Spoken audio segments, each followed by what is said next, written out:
தூத்துக்குடி கிளர்ச்சி கொடுத்திருப்பேன். மார்ச் 8ஆம் தேதி கைது பண்ணிடுறாங்க. அதுக்கப்புறம் கிளர்ச்சி நடக்க போறதில்ல. ரெண்டு மாசமா சேர்த்து கொடுக்குறான். மார்ச் ஏப்ரல் என்றான், பிப்ரவரி மார்ச் என்றான். 1908 சொல்லிட்டு அப்ப என்ன பண்ணணும்? பிப்ரவரி டு மார்ச் முன்னாடியே கிளர்ச்சி நடக்குது. ஏப்ரல் மாசம் கிளர்ச்சி போவாது. மார்ச் மாசமே கைது பண்ணி உள்ள வச்சாச்சு. அடுத்தது இது கொடுத்திருக்கு 1873 சத்திய ஜோதக் சமாஜம் கொடுத்திருப்பேன். ஓகேவா? அடுத்தது பிரம்ம ஞான சபையின் நோக்கம் அப்படியே கொடுத்திருப்பேன். 3 நோக்கங்கள். அவன் 2 நோக்கங்கள் மட்டும் தான் கொடுக்கலாம். பிரம்ம ஞான சபையின் முதல் நோக்கம் உலகளாவிய சகோதரத்துவம். ஓகேவா? கொடுத்திருக்கேன். உலகளாவிய சகோதரத்துவம். அடுத்தது இந்தியாவின் பழங்கால ஆன்மீகம், தத்துவம், இலக்கியங்களை ஆழ்ந்து கற்றல். 2 கொடுத்திருக்கான். 3வது மூட நம்பிக்கைகளை பத்தி சொல்லியிருக்கான்.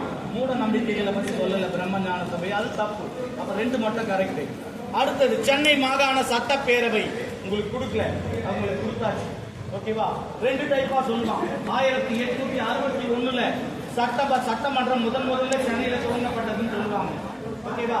ஆனா அதிகாரப்பூர்வமாக சட்டமன்றத்தை துவக்கி வைத்தவர் கண்ணட் கோமன் வருவார் 1921. ஓகேவா? ஜனவரி 10ஆம் தேதி துவக்கி வச்சுட்டு போவாருங்க. ஓகே, 19ஆம் ஆண்டு